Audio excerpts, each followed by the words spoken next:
Now, I'm not naive. I never thought that the mere fact of my election would usher in peace and harmony in some post-partisan era. I truly believe that the day I'm inaugurated, not only does the country look at itself differently, but the world looks at America differently. That I represent a clean break from the Bush-Cheney approach. This was the moment when the rise of the oceans began to slow and our planet began to heal. That's why we've excluded lobbyists from policy-making jobs or seats on federal boards and commissions. Thank you, President-elect Obama, for the honor that you have bestowed upon me. I look forward to working with you and the members of this national security team assembled here.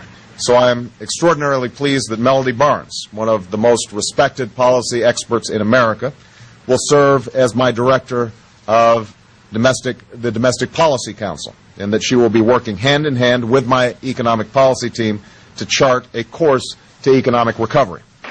And if the Republican leadership is going to insist that 60 votes in the Senate are required to do any business at all in this town, a supermajority, then the responsibility to govern is now yours as well.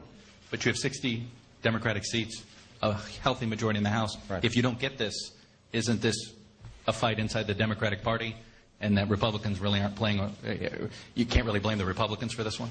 Well, first of all, you haven't seen me out there blaming the Republicans. I'm proposing that we take $30 billion of the money Wall Street banks have repaid and use it to help community banks give small businesses the credit they need to stay afloat. If American taxpayers are financing this solution, then they have to be treated like investors. They should get every penny of their tax dollars back. Our approach would preserve the right of Americans who have insurance to keep their doctor and their plane. If you want to keep the health insurance you got, you can keep it. That you're not going to have anybody getting in between you and your doctor in your decision making. And I think that some of the provisions that got snuck in might have violated that pledge. We are prepared to freeze government spending for 3 years.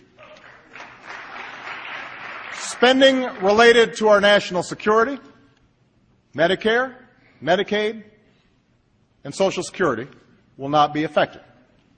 But all other discretionary government programs will.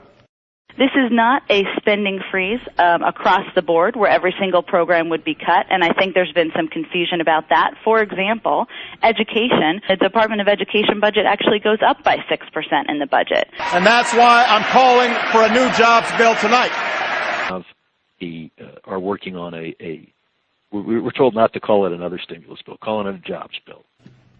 To end the outsized influence of lobbyists, to do our work openly, to give our people the government they deserve. During the campaign, you promised that health care negotiations would take place on C-SPAN, and that hasn't happened. And your administration recently turned down a request from a watchdog group seeking a list of health care executives who have visited the White House to talk about health care reform. Also, the TARP Inspector General recently said that your White House is withholding too much information on the bank bailouts. I'm also calling on Congress to continue down the path of earmark reform. What you likely have heard about is that this bill does include earmarks. But what frustrates the American people is a Washington where every day is election day. We can't wage a perpetual campaign. The president has now asked 2008 campaign manager David Plouffe to come back. Neither party should delay or obstruct every single bill. A lot of things that in a normal legislative year would be considered really big achievements. The tobacco legislation, making sure that our kids are protected from addiction. Very aggressive regulation of the credit card industry. Housing fraud prevention. Making sure that we've got a robust national service chip, which gave 4 million kids who didn't have health insurance. Restoring the basic principle that there should be equal pay for equal work. Because of the steps we took, there are about 2 million Americans working right now who would otherwise be unemployed. The Recovery Act saved thousands and thousands of jobs. Now, the Recovery Act the President passed has created more than, or saved more than 2 million jobs. Largely as a result of the recovery plan that's put money back into our economy, that saved or created 1.5 million jobs. You didn't have jobs. The confirmation of well-qualified public servants shouldn't be held hostage to the pet projects or grudges of a few individual senators. There is no doubt in my mind, in Senator Schumer's mind, and Senator Lieberman's mind, that the President could easily find 10 conservative Republican judges who would meet the 60-vote threshold. So no, I will not give up on trying to change the tone of our politics. I love Tony Blair. I met with him before he came, one of my favorite guys, but he can't be our only ally in the world. You know, that's a pretty big burden for Brother Blair to have to shoulder. I can only imagine the conversations he's having with the rest of the European Union every day. God, what's up with you and Bush? And he's got to explain, it's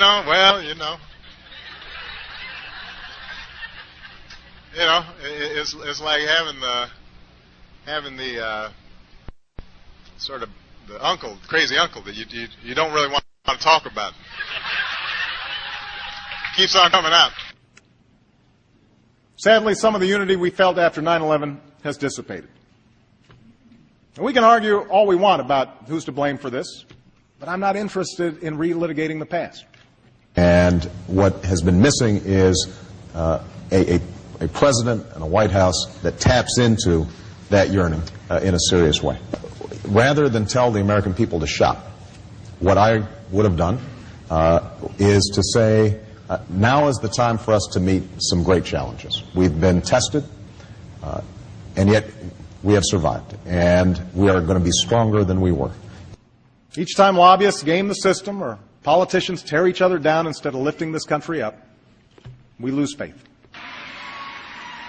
Democrats are an opinionated bunch.